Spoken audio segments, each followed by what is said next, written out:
Welcome to Losing a Child, Always Andy's Mom. On this podcast, we journey through the devastating experience of the death of a child.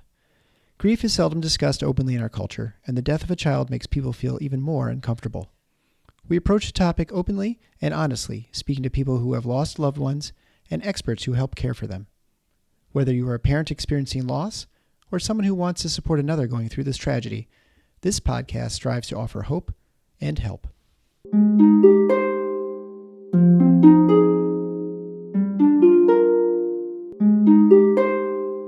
Welcome to episode 119 of Losing a Child, Always Andy's Mom. I'm Marcy Larson, Andy's mom. Today's episode is a release of the live stream recording that we did on Facebook Live and on my YouTube channel just 2 nights ago. So I know you will enjoy it. If you want to listen to the next live stream, there will be another one this upcoming Tuesday night, December 28th, again at 8 p.m. Eastern Time. So feel free to join me along with my good friends Stephanie, Chrissy, and Demetra, where we will be doing a post-Christmas wrap-up. Make sure to bring all of your questions for us.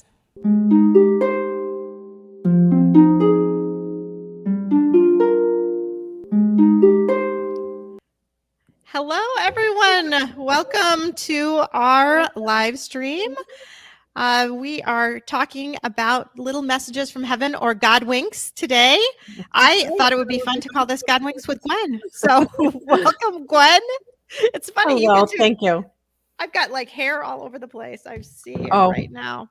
Oh, okay. So anyway, Godwinks with Gwen.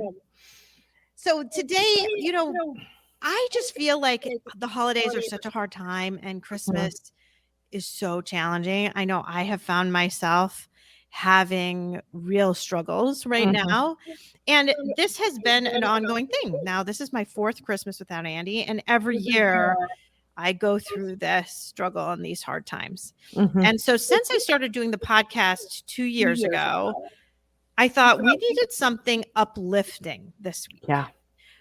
We need to hear little stories that make you smile and make us think about our loved ones in a positive way. And so 2 years ago we started, and I had a lot of people tell their stories. We were at a little Christmas party at Starlight Ministries, and I took people one at a time, and other people kind of wrote in, and you helped me out with that one. We talked and got little messages of hope. And so that was so great that I thought last year we're going to do it again. And last year I called it Messages from Heaven.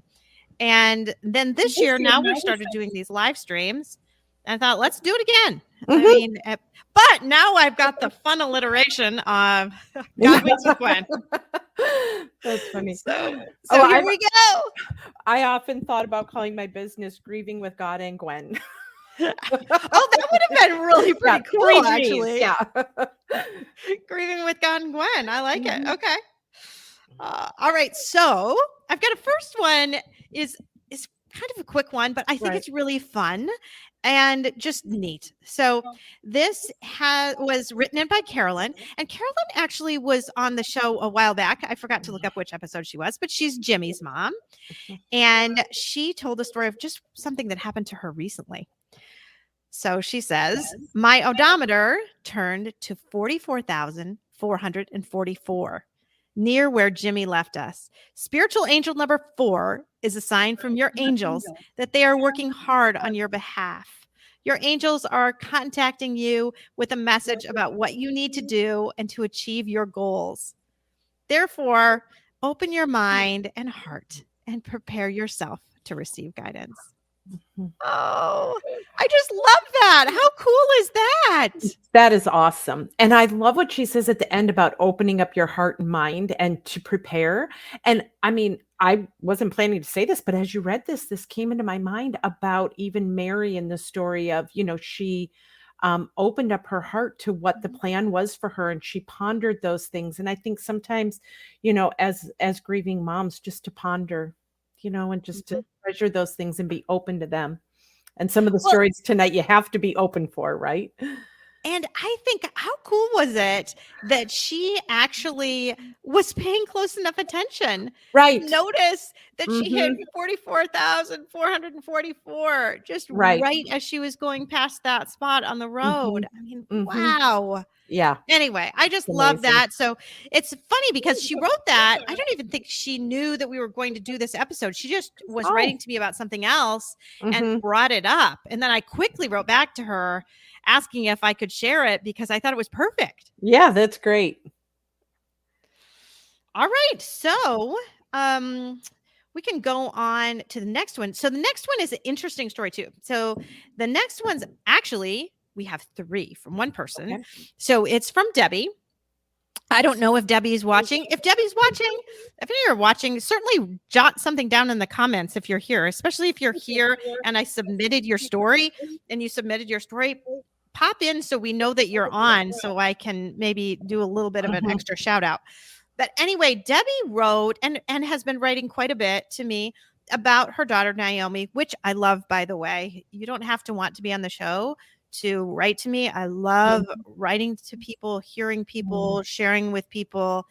It does not mean you have to be on the podcast. So keep that in mind. But anyway, Debbie and I have been writing, and she said, she got partway through and she said, I don't know if you've ever thought of doing this in a little Godwink episode. And she actually used that term, Godwinks. So she said, because I have 3 stories that I would like to contribute to that. And I wrote back because we had just decided to do yet another one. And I said, in fact, I've had 2 over Christmas and I'll have a 3rd and I would love to read your story. So I am, and Debbie, you are on. That's so awesome. Okay.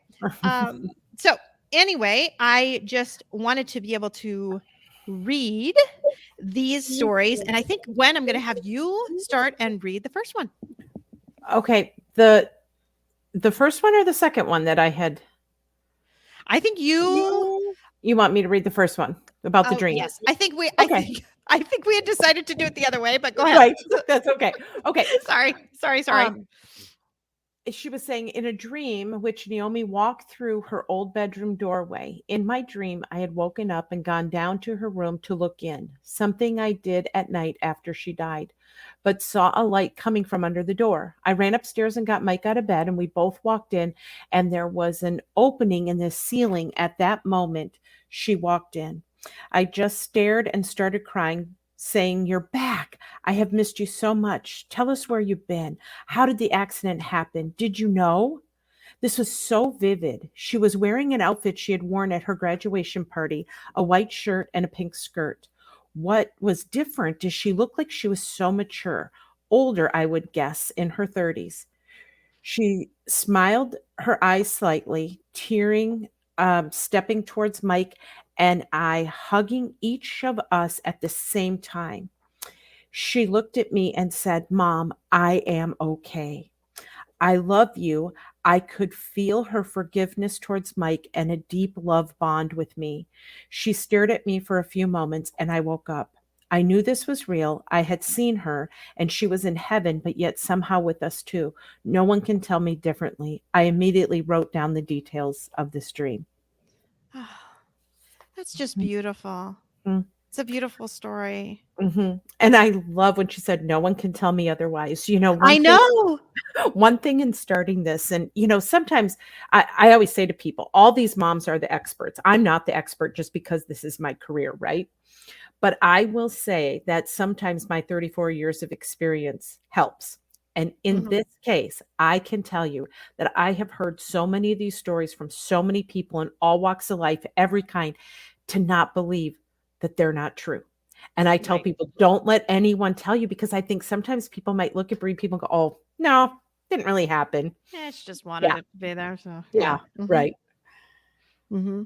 Well, I was also thinking too, recently, I had a psychologist on talking about dreams and how these grief dreams can be so healing and so good for people. And he also suggested when you have one of these grief dreams to write it down right away. So I thought that was great that she just wrote it down immediately, just so you remember all of those details, because so often I think you can forget. So that's pretty special.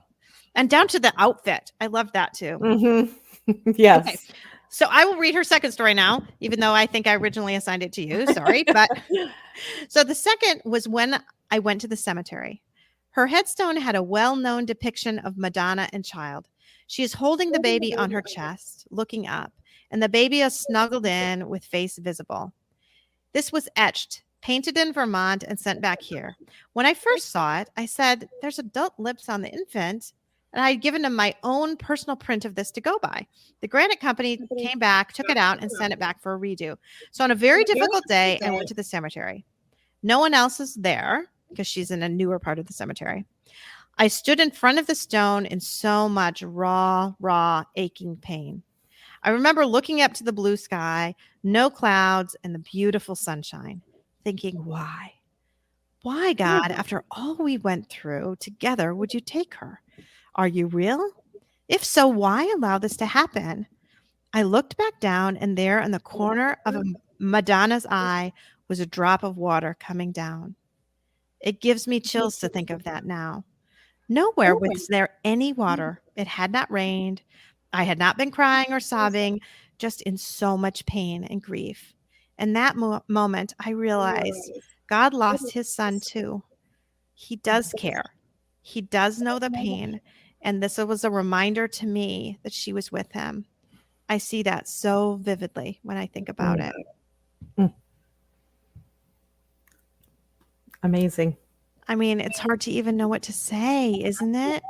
What a beautiful picture to have that happen and to have that little drop of water just fall, just to end up right in the corner of the eye, especially when she was talking about all of her doubts, right? That's what was going through her mind. Yeah. Her mind at that moment was full of doubt. Well, and to go right from questioning God, which is very normal, no judgment there, into making the comparison that he had lost his son too.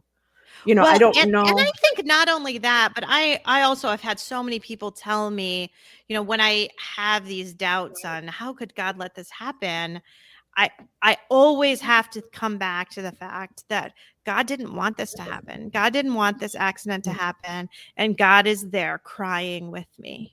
And as she was mourning and grieving, she saw evidence of a mourning God, of a God who was mourning with her. So not only maybe mourning his own son, but mourning her daughter.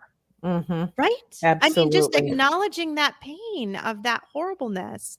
Anyway, I just thought that was beautiful. Beautiful. That is. Okay. You want to read the next one? Sure. Okay. The last one was on my birthday, 3 months after she died. I had 3 girls at the time, ages 4, 3, and not quite 2.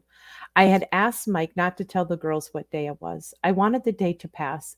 It was too painful without her here. He did not and picked up a small cake. I had all I could do not to break down crying when the older 2 girls started singing happy birthday. It was awful. I hurt so much. He took them out of the room, and I put my head on the table and just cried silently. Shortly, Rebecca came back into the room, pulled her little body up onto the chair next to me, and touched my arm. I look up to see her staring at me with her blue eyes and round toddler face. Rebecca was slow to talk. She was only saying a few words. She just started singing very softly and slowly, clear as day, with so much love in her eyes. Happy birthday to you. Happy birthday to you. Happy birthday, Mom. I love you. She said quietly and slid off the chair and left the room. Rebecca had never called me Mom. None of the girls did.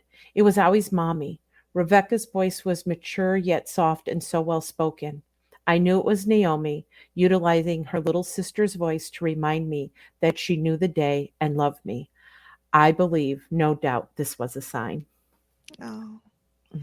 And just to give a little more information, so she said that the girls were 4, 3, and not quite 2. The one who came up, Rebecca, was the one that was not quite 2.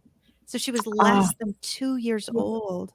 Yeah. And she's so the one that was singing happy birthday in a clear voice. Happy birthday, Mom. Yeah. So that's, I mean, wow. Yeah. I want to address, there was a comment written by Sandy, why haven't I had any dreams yet? It's been 2 months. one of the things when you mentioned it that actually came to my mind, and I thought I chose not to say it, but now with this comment I will, because in support group, oftentimes when people share a dream, other people get jealous because they didn't have them, especially when they're as vivid as the one described about the clothes and people get jealous. And what I have come to the conclusion, and I hope this helps you, Sandy, is they come when we need them. So if you're not having a dream, you don't need it yet. And it may be a while and maybe not at all. But when they happen, they're like something that we need to give that, and I think in this story, it was some kind of recollection of them and a hugging little and that mending reconciliation. of the relationship. Trying to heal that relationship. I would say to Sandy, I have hardly had any dreams. I hardly ever have. And that is a painful thing when I hear other people dreaming about their kids, because I've hardly had any. I mean, it's been 4 years. I mean, it's not 4 years, it's 3.5, but this is my 4th Christmas. That's what I'm meaning that. But it's been 3.5 years since Andy died. And I bet I haven't had more than 5 total in 3.5 years. Right.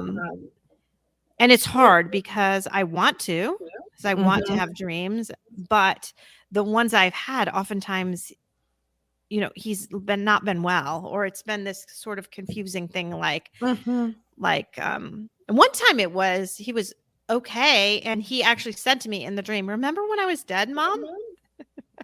Oh, said, yeah, I do remember. Yeah. But that was the only one where it wasn't kind of, I don't know. So I feel with you, Sandy, 100%, because I'm certain I didn't have a dream at all for a while. And even the first couple I had were not even the most pleasant. So yeah. And if you wanted to listen to the episode that I did talk to the grief expert on grief dreams, he does talk about ways that you can kind of help yourself have a dream.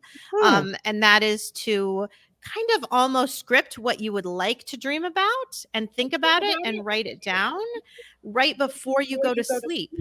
So if you try to work out what kinds of things you might like to have in a dream, oftentimes if you're thinking about that as you're falling asleep, then it can happen. And then it can, give you some, and that'll just be a starting point, right? So you can have that as your starting point, and then it goes into other areas. So that might be something to think about. And again, if you wanted to go to the grief dreams episode, he talks a little bit more about that. And he's got a website. He's from Toronto, where you can go on there, and he even has a worksheet that you can kind of fill out with what you might want to dream about, to just like help your body and your brain kind of get in that mindset a little bit. Yes. And I see you wrote, you're in so much pain and you need comfort. And I totally understand that. And sometimes I think your brain ends up wanting to protect you a little bit, and that can be a way that it does that, to think that maybe I don't want to have dreams. Or, there's a certain percentage of people that will never remember their dreams anyway. So it's not I mean, like Eric, my husband, never remembers his dreams. So he never remembers ever having a dream about Andy. And I've had people who, like, they can't wake up and say they had a dream, but they wake up with a peaceful feeling, or wake up feeling like, something happened during their sleep. So, Oh, well, and somebody else wrote in too that it 4 dreams in 2.5 years. So just hang in there. We can hope that it will happen. Right. All right. So we should probably move on to another one of our little letters here. I am going to go to this one. What did I tell you the order was? Was it Sheila next? Yes. Okay, I thought so. Okay. So here is a message that Sheila sent to me. She said, "Hi, I have a story about a very clear message from my son. Adrian, age 30, took his own life on January 16th, 2021. He had purchased He had purchased a little house for himself 18 months before. So after he died, the house had to be emptied. That job fell mainly to me because my husband and my other 2 boys did not like being in the house. I, however, felt very comfortable there. I felt like Adrian was there, and this was something I could do for him.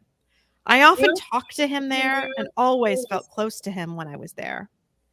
Every day before I left to go home to my own house, I would sit in a chair in the spot where he was last alive. I would talk to him for a few minutes and sometimes just sit quietly and think about him. The chair was close to the front door. The last time I was in the house, just a day before we sold it, I sat in my usual spot. I said out loud, "Adrian, I just don't know what to make of all this."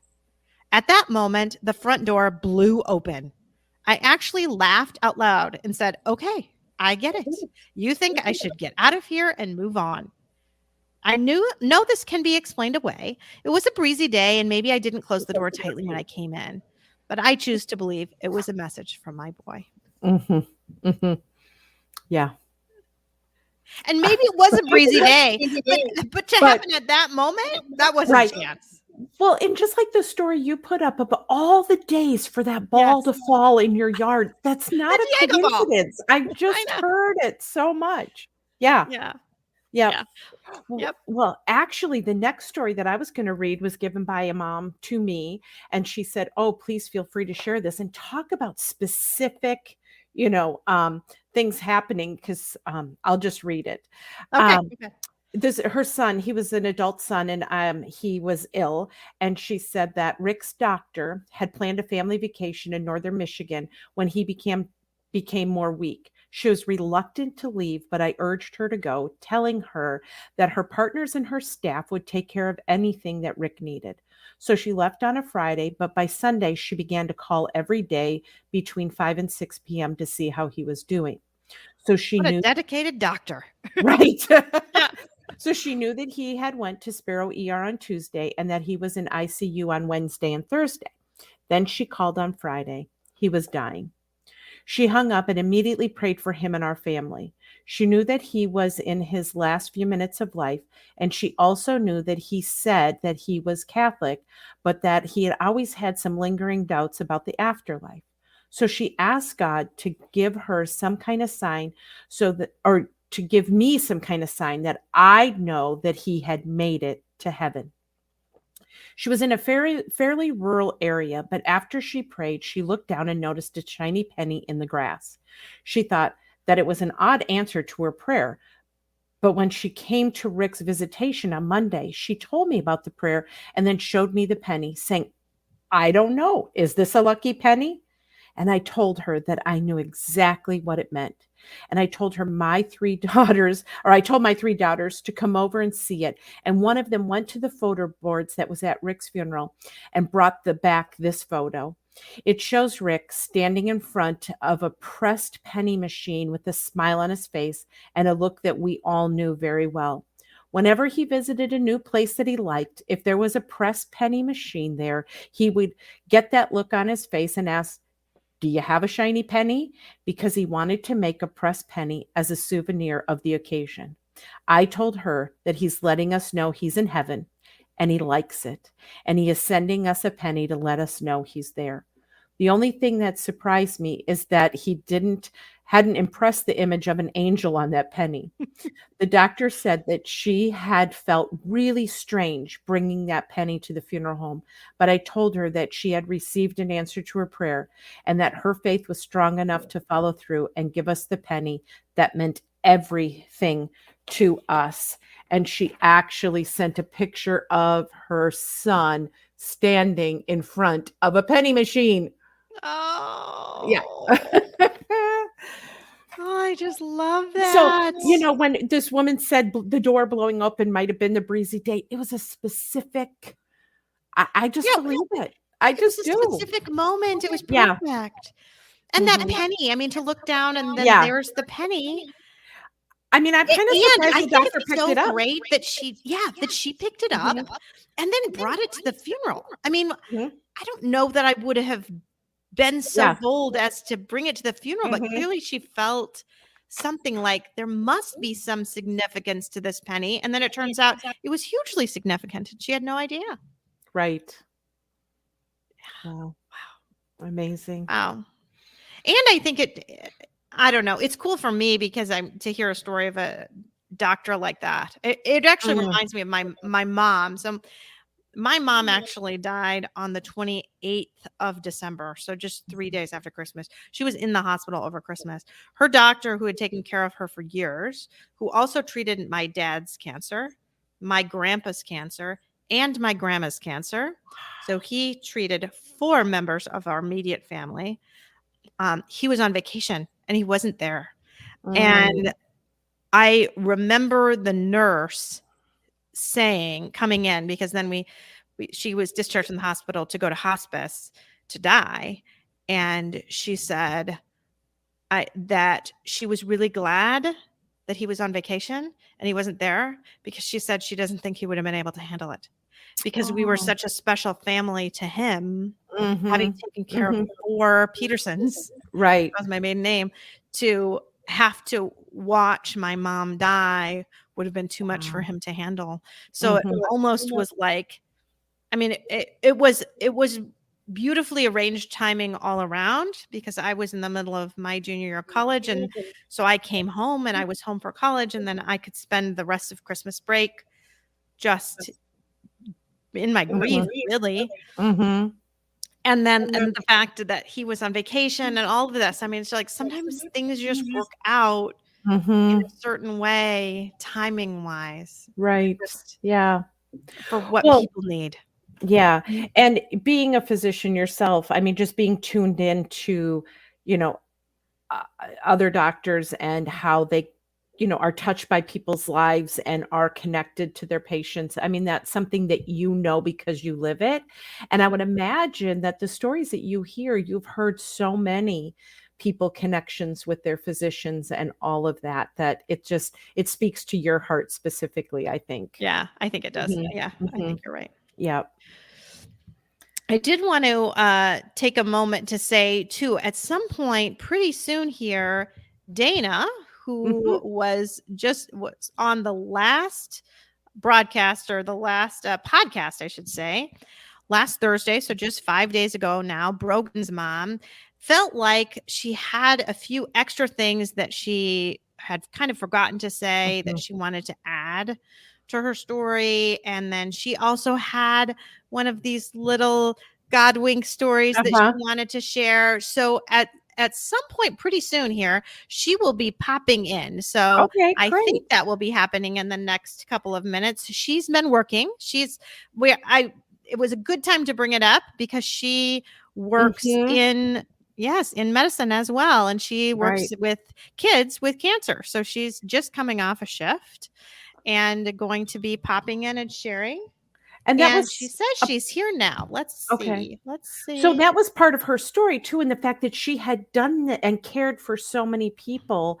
And then when it happens to you, right? Yeah. I'm just asking her if she's in the studio, because I don't see her. Otherwise, I will send a new invitation. I know, but I don't see her coming up though. So anyway, you'll all have to pause with me a bit.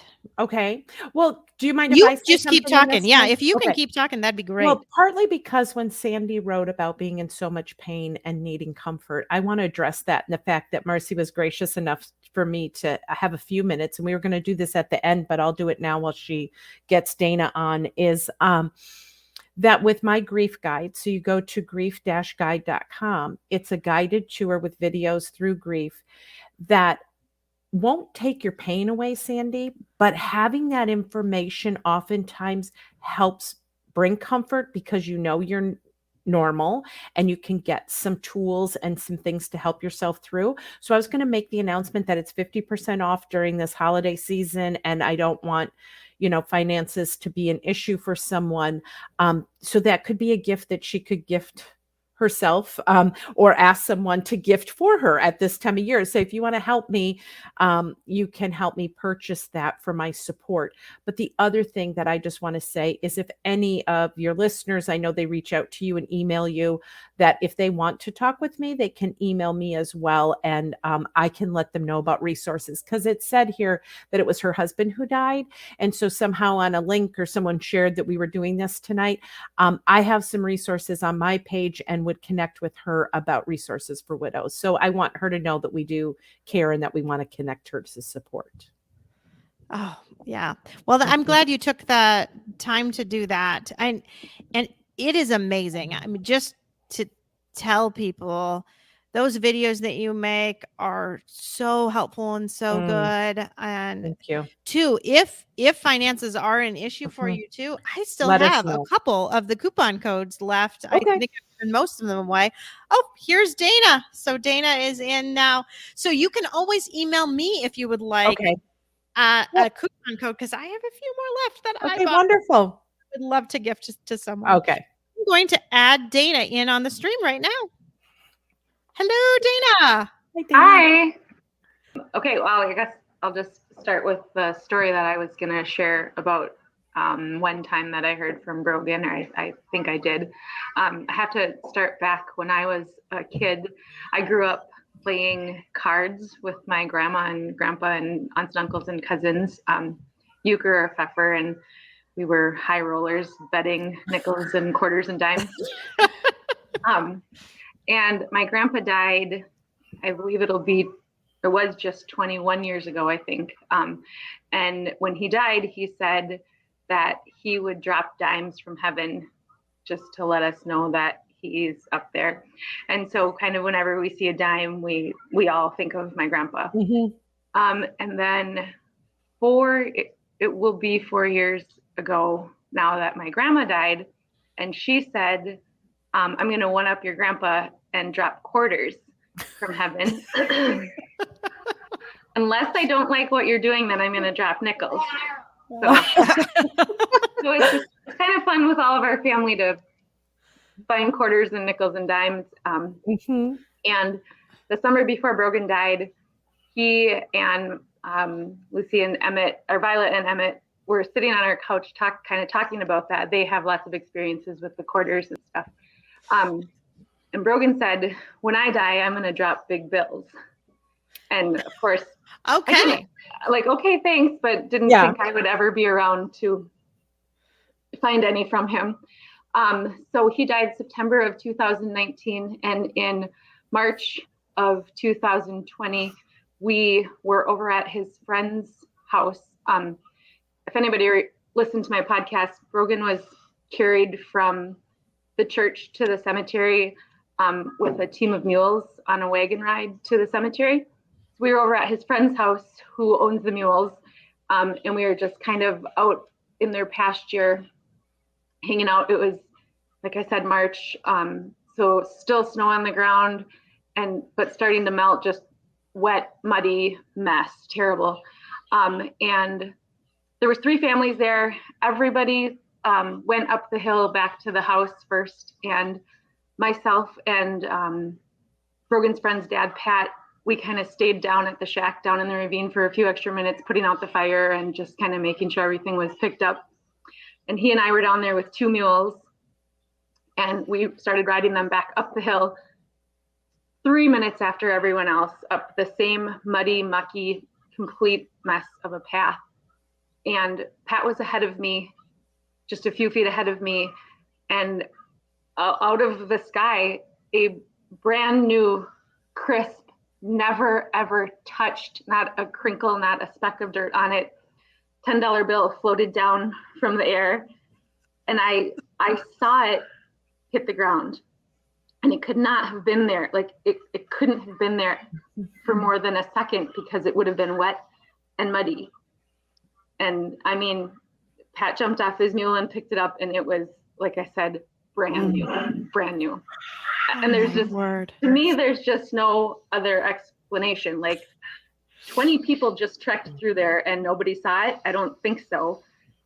Plus it couldn't have been that brand new. And the serial number on it started with a B.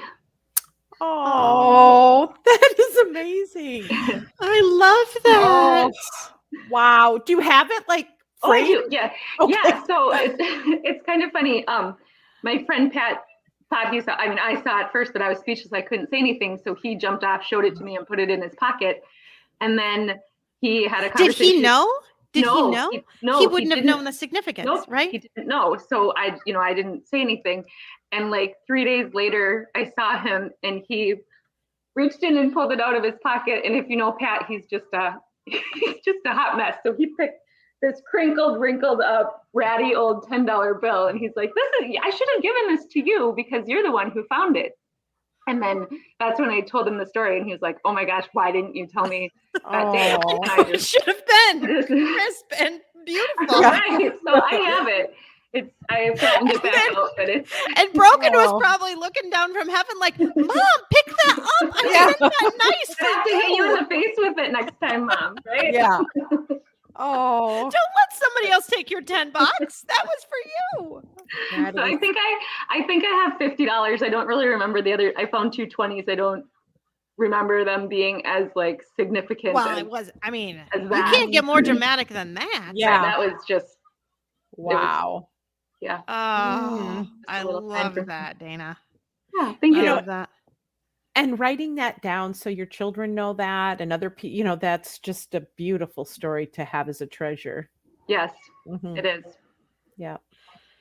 You got quite the comments. People are very excited about that story because that is really awesome. I love it. Figure. There. Now I can.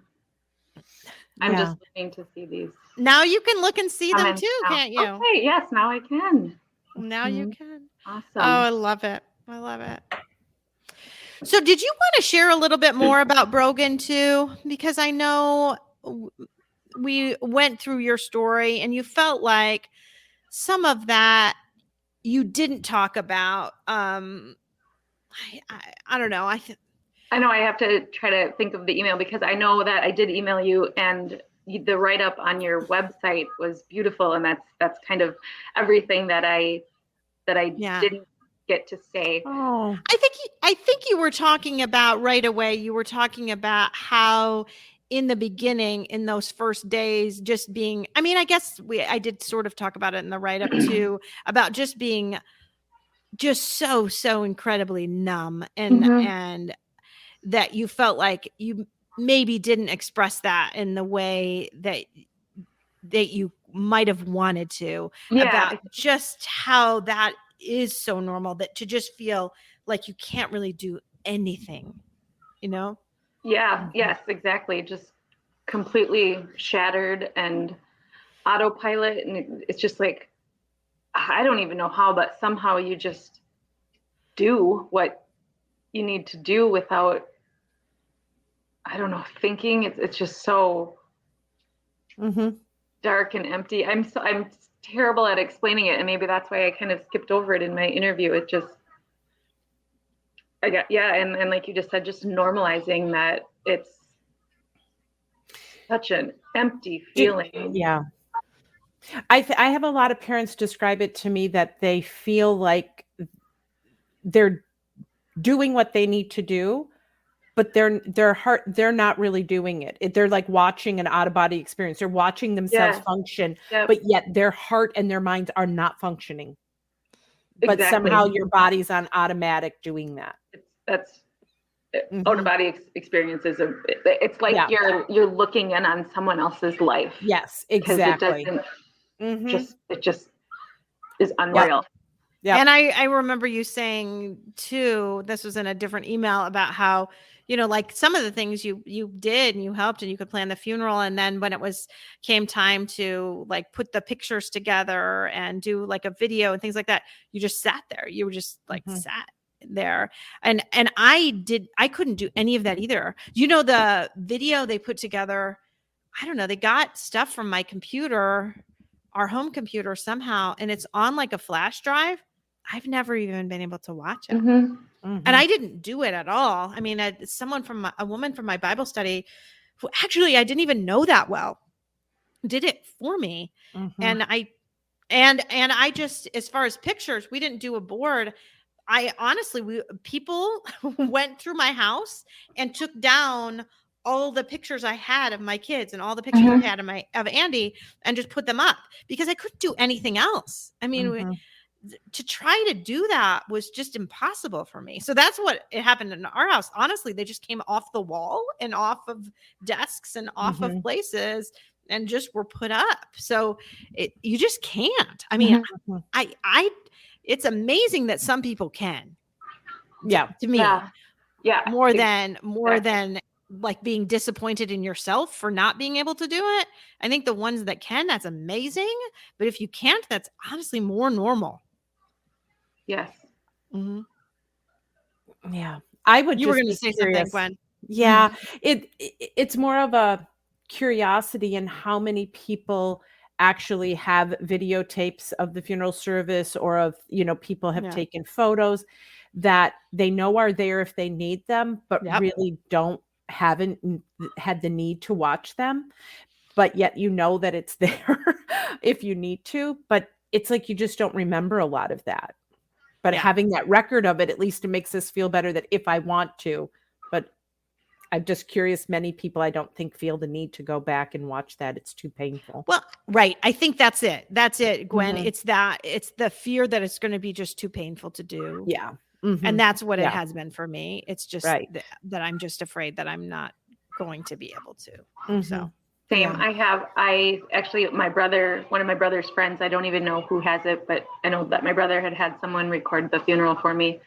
And I thought about watching it, but I'm afraid of what it will do to me. Yeah. Yeah. I've watched a little bit of ours. It's on YouTube. It's on actually the that's YouTube right. channel. Yes. Yeah. But I haven't seen the whole thing. Yeah. I've seen a little bit of it, but it just ends up getting to be too difficult. Yeah. Well, we've got to start reading a few of these other things that we have too. Dana, if you want to stay on with us and make comments, you certainly can. I would love to. Pop off. I've got about 5 minutes, and then I got to go get my little guy from wrestling. But okay, we'll stay on for 5 more minutes. But I have a great story here from Laura that I just love. This is one of my very favorites. So, after Luke died, and as a reminder, Laura has also been on. She is Luke's mom, and Luke. So there was Luke Luke and then Luke Luc, which I cannot pronounce the way that I should be able to pronounce it. It's French Canadian, but this is Luke Luke.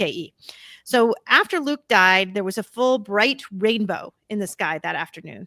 I did not see it myself, but a few people told me about it, and one person sent me a picture of it because she thought it was in honor of Luke. Interestingly, there was also a rainbow on the day of Andy's funeral that his aunt and uncle saw on the drive back. So I thought that was fun too. On the day of Luke's burial, the day after his memorial service, some yellow irises in our backyard were blooming. It was September 14th, 2017. Yellow was Luke's favorite and signature color. There were staff at the hospital where he was treated for 2 years who commented on how he always came in with a yellow pillow, yellow blanket, and usually wearing yellow clothing. But we had only lived in this house for 6 months, so we did not plant these yellow flowers. I guess God had them planted for us before we even owned this house. And these irises had already bloomed in the spring that year, right after we had moved in. Irises don't usually bloom twice in 1 year. And these particular plants haven't bloomed twice in a year since. And this has been several years now. It felt like God's grace on me, like he was expressing how special and unique Luke was and how fragile and beautiful his life was, a life that made its mark on the world and would be remembered. Luke was in treatment for cancer for 2 years before he went ahead to heaven. The children's hospital where he was treated was 1 hour and 15-minute drive from our home. Luke and I drove that route together many, many times over these 2 years. We would often listen to a playlist of Luke's favorite music during these drives. One song on that playlist was called If I Die Young by the band Perry. The song describes a young woman's wishes if she died young in her teen years. I tried to keep my tears in when we would listen to it on our trips together so as not to upset Luke, but I was afraid one day this song would be the story of my precious son's life. It was about a month after Luke passed that I heard this song again. I was driving in my car on the country roads not far from my home.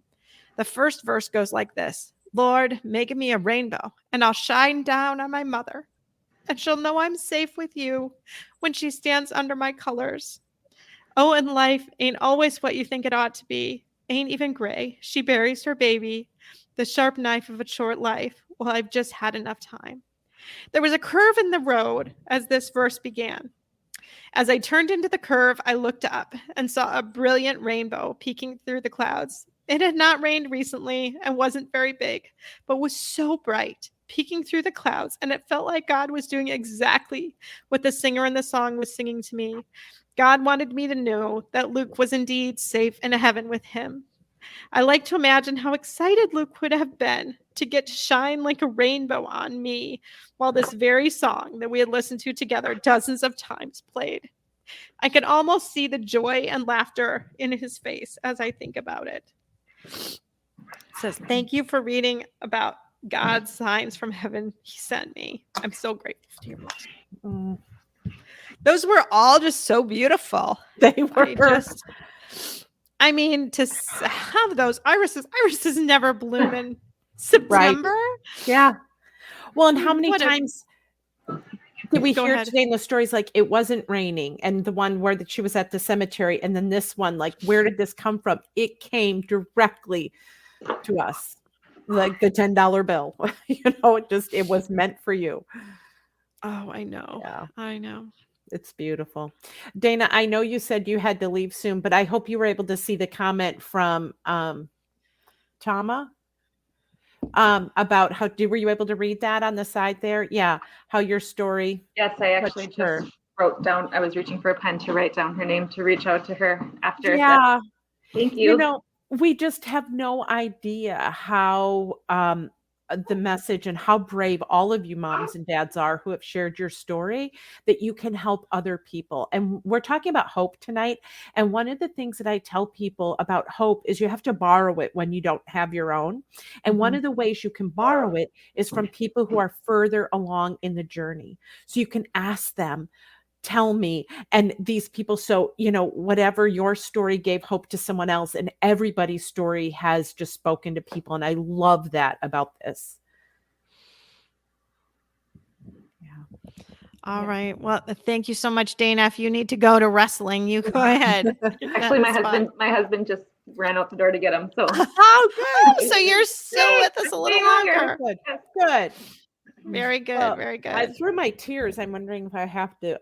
Oh my goodness! I thought I was going to have you finish reading that one for me, Gwen, because I couldn't do it. But then I looked up, and you were not much better off than I was. So my glasses kind of hide it. But this next one, I'm trying to see. It's from Diane, and her son Josh. She said, "My son Josh passed on June 9th, 2016. He is forever 30. He was diagnosed with colon cancer in October of 2014. At the time, he and his wife were 5 months pregnant with their first child. Josh was able to be present at the birth of their son and get to know him for 17 months before he passed. A couple of days after he transitioned, his wife decided to take a walk on some trails that she and Josh hike often. She took their son, their 2 dogs, and a friend of theirs. While on the walk, there was a woman that Kelsey had never noticed before walking her dog. This woman's dog was lovingly playing with Kelsey and Josh's dog and asked Kelsey if she would mind if they walked along with her. Of course, Kelsey agreed. Eventually, the path split and the woman said goodbye and thanks. And as she walked away, she called her dog, Begley. Begley is our last name. Kelsey never saw that woman again. Definite Godwink. Yes. Yeah. I don't know about you, but when I read that, it kind of just makes like angels among us. Like sometimes people come and yes. Yeah. Yeah. It's just incredible. Lovely. And that's not a very common. I've never heard of a dog named Begley. No, I haven't either. I haven't either. I was wondering where you were going with this. Right. It's not like Rover. Or, No. Right. I mean, it almost would have been like wanting to shout back a little bit, like, oh yeah, I would really where yeah. But it's kind of neater in some ways that she just didn't, because then you just never saw think it of it as then you get an explanation, and this way you don't, and right. you don't really want one, right? Mm-hmm. You don't really. Well, and she also said it was just a few days after. So, I mean, again, we were just talking about that numbness and the out of body experience. I mean, for this mom, and just, walking along, it was probably one of those things that after the woman left, she's like, what just happened? Yeah. Mm-hmm. Yeah. I know. Sort of like the Diego ball again, right? I mean, the Diego balls just falling on the day of Andy's absolutely. funeral. Absolutely. You know what's really funny too is that I was up north. I'm up north at my cottage up north, and my husband's still at our main house. And I said, after I posted that, I said, oh, I want to post this to Instagram, the story too, but I need a picture. This is one thing that drives me crazy about Instagram, because I don't like doing the picture part. So I thought, well, I need a picture of the Diego ball. And I told Eric, like, I'm sure it's probably in the garage. Look in the garage. We moved it because it fell and it landed in the yard. And and I remember, I think I sent Peter out to get the Diego ball because it was just so profound. And if you didn't read it, it is on Facebook. I posted that this ball had been stuck in the tree, and the boys had been playing around with it and kicking it high and high. And it was like 3 stories up and stuck in this tree. And it was there for over 2 years, and then just crazily came down on the day of the funeral. So I sent either Peter or one of their cousins out to grab the ball, but it just made it to the deck, and it's been sitting in a flower pot ever since. So for 3.5 years, because I knew that it happened, but yet I didn't really want to deal with the ball. And then Eric's like, it's really dirty. We try to wash it a little before we take a picture of it. And I said, yeah, you can wash it up a little bit and put it in the garage. But it did. So he took a picture of it and sent it to me. So I hadn't even seen the Diego ball really since. I saw it fall, but that's all I saw. And it was very powerful to me just to even see the Diego ball again and little smiling Diego on there. But and the fact that it stayed in the flower pot for 3.5 years. It's been I know. Yeah. It's not in the tree, but it was still in the flower pot. It was still in the backyard. Yeah, because my husband said, I don't think it ever made it to the garage. And I said, well, maybe it's in the basement. And he said, it's too dirty. You wouldn't have let it come in the basement. So someone said the Diego ball looked brand new. I know. Demetra. And Demetra is the next story that I'm going to read now too. Oh, yay. She thinks the ball looked new. So Eric apparently did a good job cleaning the ball. If you look at it, there are a lot of cracks. It's not looking that great. So the next story is from Demetra. So all of you who are watching now or listening later or watching later know that next week, on the 28th of December at 8 p.m. at the same time, we will be having another live stream. This one will not include Gwen. This will include Demetra, my friend Stephanie, and my friend Chrissy. And Chrissy, I think, also might be watching right now too. I think she is on. But anyway, it will be the 4 of us talking about kind of a little bit of a Christmas wrap up and post-Christmas and how things went and how things are changing. So Stephanie she's 4 years out. I'm 3 years out. Chrissy's 2 years out, and Demetra's 1 year out. So we're all kind of a little range.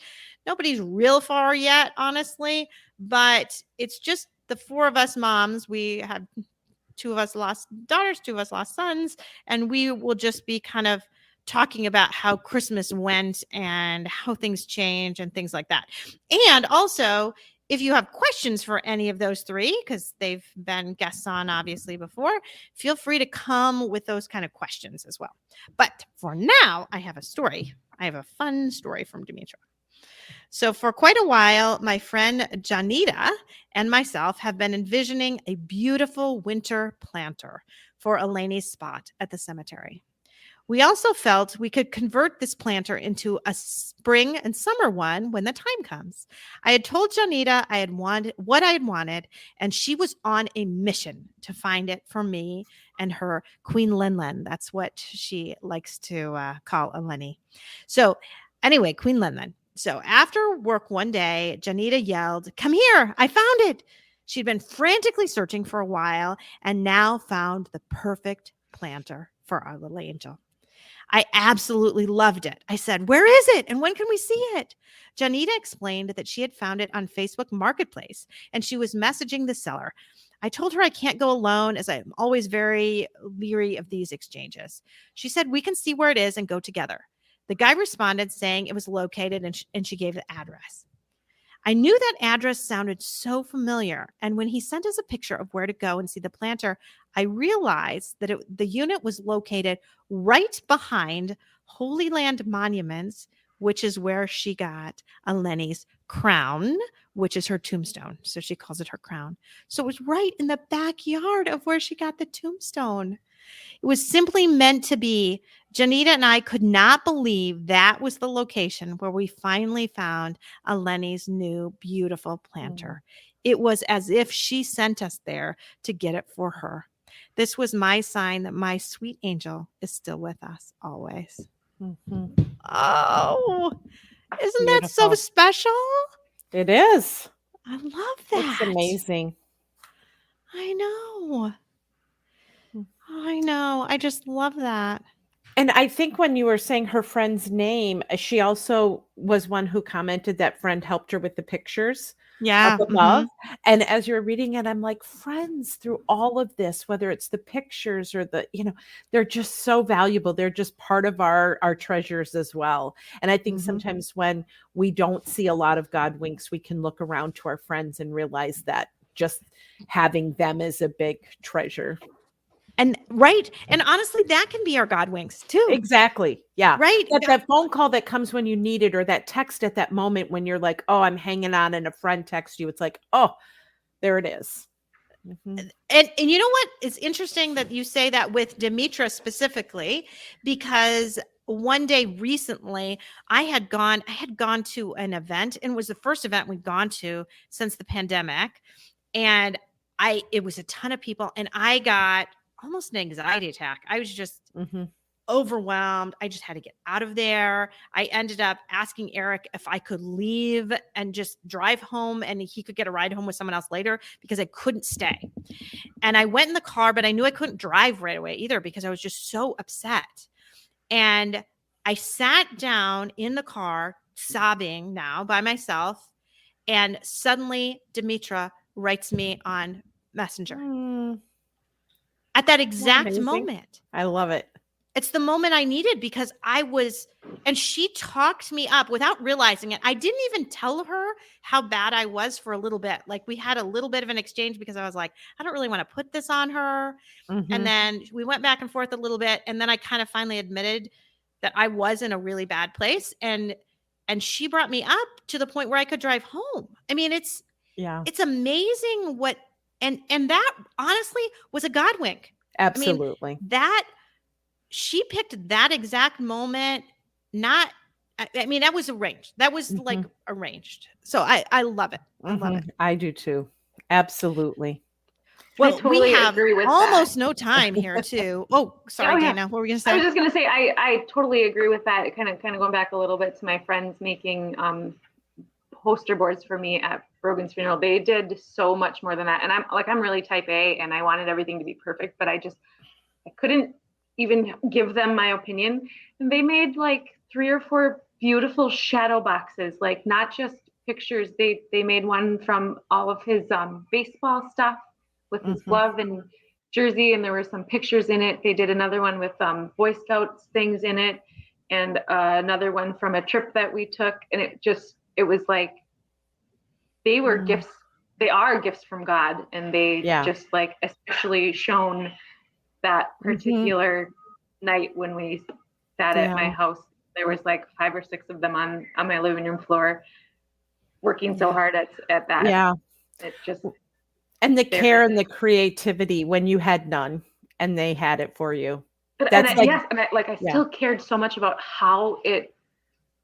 what the final presentation would be, but I couldn't. Yeah, they were sent from God. Yeah, beautiful. Mm-hmm. Well, we better wrap up here too, because we've been on almost an hour, and we did want to share one more thing, and it's something actually that was shared a couple of years ago on the original one, because it was sent by Marcia, and she wrote it out as the best Christmas of all 2009. Do you want to go ahead and read part of that there, Gwen? And then do you want to read part? With I don't know. Do you want to just start with the second paragraph? Sure. She's talking about just Christmas. Yeah, their pain without their, yes. So I love where she said, but I'm baffled too at how pain and joy can coexist. As we walked out of the sanctuary, many people were greeting each other with Merry Christmas. Each one of them had their own story that most likely includes some pain. I wondered how many were really that merry. I felt emotions well up within me, and I fought back the tears on our way back to the car. As we approached our car, I looked up to see a flock of geese flying directly overhead, honking freely in the cold, gray December sky. Matt was beginning to learn to goose hunt before he passed. Geese had been our gift from God after Matt's death, and they still fly over in the most needed times. As I got in the car and the tears began to flow, I covered my face so that all the happy people wouldn't be able to see me, because who cries at Christmas? As Perry turned the key in the ignition and the radio came on, the first words we heard were angelic voices singing Breath of Heaven. The song Mary, the mother of Jesus, may have prayed. It continues as this. Did you want to read that part, Mercy? Sure. And what's funny is that she wrote to me this past Sunday, and I was trying to remember the name of this song that day, and then she sent me the email. So Breath of Heaven, because it's just a beautiful song. So it's Breath of Heaven, and I feel like I want to sing it, but I won't. Breath of Heaven, hold me together, be forever near me. Breath of Heaven, light in my darkness, pour over me your holiness, for you are holy. Do you wonder as you watch my face if a wiser one should have my place? But I offer all I am for the mercy of your plan. Help me to be strong. Help me be. Help me. I cried as I drove off, listening carefully to the words of that song. I prayed the song while it played, hold me together. Be forever near me. I was reminded again of how pain and joy can coexist, how God must love us to give us these gifts today, a song with just the words we needed to hear, and the geese flying over our remembrance of Matt. That's beautiful. Absolutely. It was beautiful. And I think a beautiful way to kind of end today, just with those little messages. So thanks you to everyone who's been watching and listening. And again, know that we are doing something similar next week. Oh, Melissa wrote a beautiful comment that I feel like, Gwen, do you want to just read that out loud so the podcast people won't be able to see this? So. This past summer, I went on a girls' trip that I had planned months before my daughter passed away. The last time I was in this hotel, I was with my kids, and I could vividly remember seeing my daughter standing on the balcony looking at the sea. I didn't tell my girlfriends about this memory because I didn't want to damper the mood. The next day, my friend woke up and told me my daughter came to her in her dreams, and when I asked her what she was wearing, she said a striped shirt when she was on. And then I can't read anymore. Oh, let me see. Oh, you know what? I can't either. But yeah, but I'm assuming that it was the same outfit. Yes, I'm assuming it was the same outfit. That. Yeah. I don't know if Melissa's still on. She can finish, but yeah, that's my assumption. That she was wearing the same striped shirt that she actually had been wearing that day. Isn't that amazing? Amazing. All these beautiful things. Yeah. So thanks so much again for agreeing to come back, and Gwen for coming on. So of course, come on next week and listen to four of us talking again, and then Gwen will be on again with me. And Melissa did just right. She was wearing the same shirt. Yeah, that's exactly what we had guessed. So again, Gwen will be on again in the first week of February, I believe. So watch for that as well. All right. Take care, everyone. Thanks, you guys. Good night. Good night.